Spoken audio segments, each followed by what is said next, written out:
This video is a continuation of section 2.6 related rates from Cal 1. Continue on with problem number 3. It says gravel is being dumped from a conveyor belt at a rate of 20 cubic feet per minute. So there's a key word there, rate. And its coarseness is such that it forms a pile in the shape of a cone. Some more good information there. Whose base diameter and height are always equal. We want to know how fast is the height of the pile increasing when the pile is 10 feet. Alright, so what we know is we're talking about the cone. Alright, so I'm looking at the volume of a cone. So let's go ahead and get that formula. The volume of a cone is 1/3. That doesn't look like a 1/3, does it? 1/3 pi r squared h. Alright, now, before we continue on looking at the rate and such, let's think about this cone. So I have gravel coming off a conveyor belt being dumped, and it is forming, as it falls off, it's forming a pile in the shape of a cone. Alright, and what it says about that cone is that its base diameter, remember diameter is all the way across, and its height, which could be this right here, are equal. So the base and the height are the same thing. So I could say that B equals H, or the base equals H, or I could even say, actually, the diameter equals the height. Alright, but if you look at the formula for volume of a cone, it doesn't say anything about diameter, it talks about the radius. So remember, diameter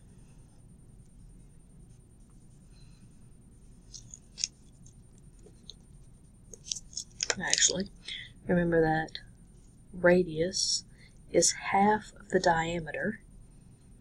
Alright, so if the radius is half the diameter and my height are equal, then that means my height I could write as, since D and H are equal, I could write the radius as 2/h. So let's take that part off. Alright, my height, and let's do D. My height and my diameter are the same. Alright, they stay constant. They're always equal.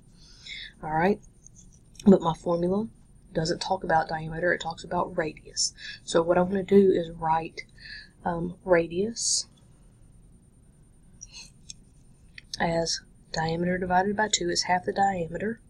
And since my diameter and my height are always equal, I can write radius in terms of the height.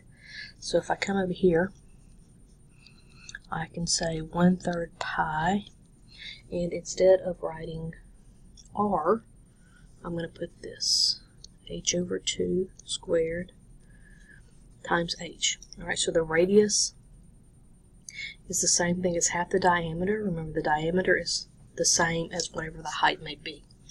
So I can fill that in. Alright, then simplifying my equation down, I'll have h²/4 times h. Then 1/3 and 4 make 12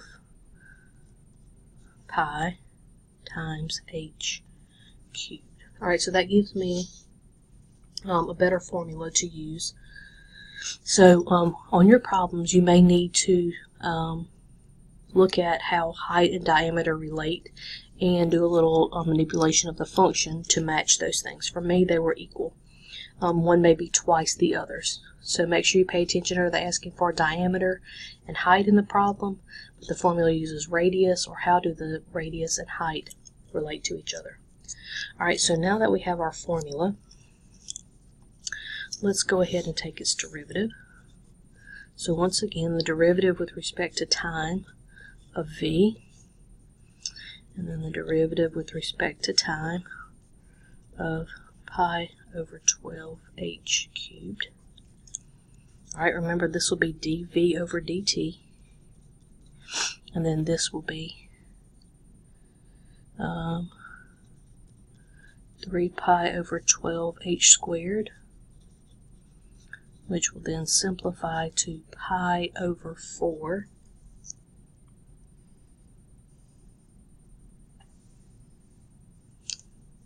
Oh, I forgot to put this. dH dt. Pi over 4 h squared dH dt.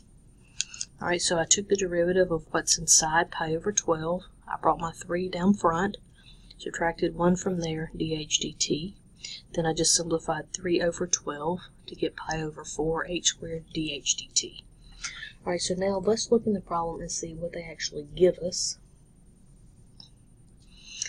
Alright, in terms of rates. Alright, so my rates. Alright, it says the gravel is being dumped from a conveyor belt at a rate of 20 cubic feet per minute. Alright, and this is, according to my variables, I have volume, the radius, and the height. Alright, and so this is growing. This is going to be my volume. Alright, so my rate, dV dt, should be 20 cubic feet per minute. Alright, and let's see. I want to know how fast is the height of the pile increasing. Alright, when the pile is 10 feet high. So I'm looking for, I want to know how fast is the height increasing. So what is the height? How does it change with respect to time is what I'm looking for. And I want to know that when h is 10. Alright, so I simply take my information, I'm going to fill it into my form up here. Alright, so I'm solving, I want to know what is dH dt. So the first thing I might want to do is write my formula in terms of dH dt. But let's just see what we got. Let's see, we could say 20, that's my dV dt, equals pi over 4. I have an h squared dH dt. Alright, and that'll give me 20 equals 100 pi over 4 dH dt, which will give me 20 equals 25 pi dH dt. Alright, so I've just gone through, squared my 10 to get 100, simplified 4 into 100 to get 25 pi. Now I want to solve for dH dt. I divide by 25 pi on both sides. Alright, and then 20 over 25 are both divisible by 5. So that would give me 4 over 5 pi dH dt, which is, if you punch that in your calculator, approximately 0.25465 feet per minute. Alright? Alright, so let's take a look at the next one. Alright, it says there's a 13-foot ladder being pulled away from a wall at a rate of 5 feet per second. I want to know how fast is the top of the ladder moving down the wall when its base is 12 feet from the wall. Alright, so this may help if I draw out a picture. So I have the wall, and here's the ground, and I have a ladder leaned up against the wall here.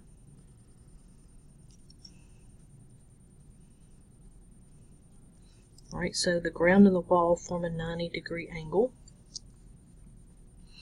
Alright, I know that the ladder is 13 feet long. It is not going to change. Alright, it's being pulled away from the wall at a rate of 5 feet per second. And I want to know how fast is the top of the ladder, this part, moving down the wall when its base is 12 feet from the wall. Alright, I don't know how far it is at this point, and I don't know the height of my wall. Alright, but looking at this as a right triangle, I can think about what equation I might use. I might use the Pythagorean theorem to help me out here.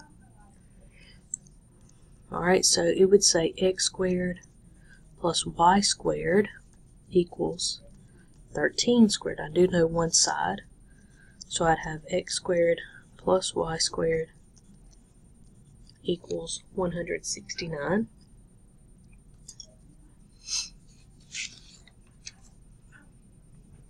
Alright, now I know, let's see, I'm moving at a rate of 5 feet per second away from the wall. So that means the bottom part of my ladder is moving at 5 feet per second.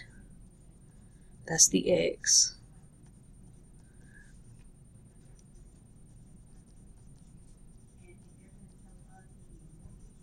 Alright, so I know that part. Alright, what I'm looking for is the how fast is the top of the ladder moving down the wall. So I'm looking for the change in y with respect to time. So I'm looking for this. I don't know what it is. Alright, but what I do know is that my ladder is going to be 12 feet from the wall at some point in time. Alright, so what I can actually do is go in here and fill in 12. Let's see if I can solve for y to get the height of my wall there. So that would be 144 plus y squared equals 169.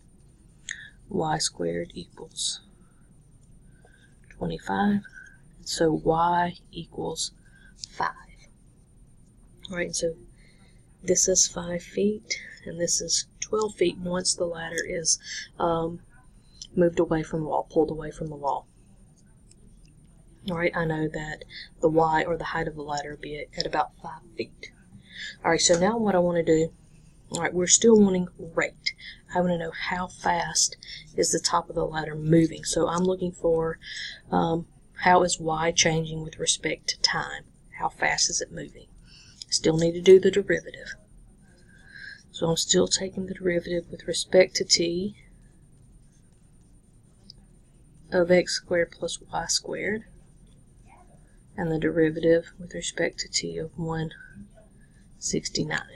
Alright, so if I look at this, I'll have 2x dx dt plus 2y dy dt equals 0.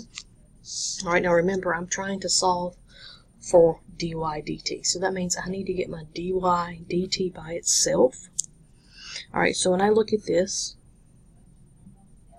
alright, I'm going to factor out a 2. That'll leave me x dx dt plus y dy dt equals 0. Alright, then I'm going to divide both sides by 2. I'll get x dx dt plus y dy dt equals 0.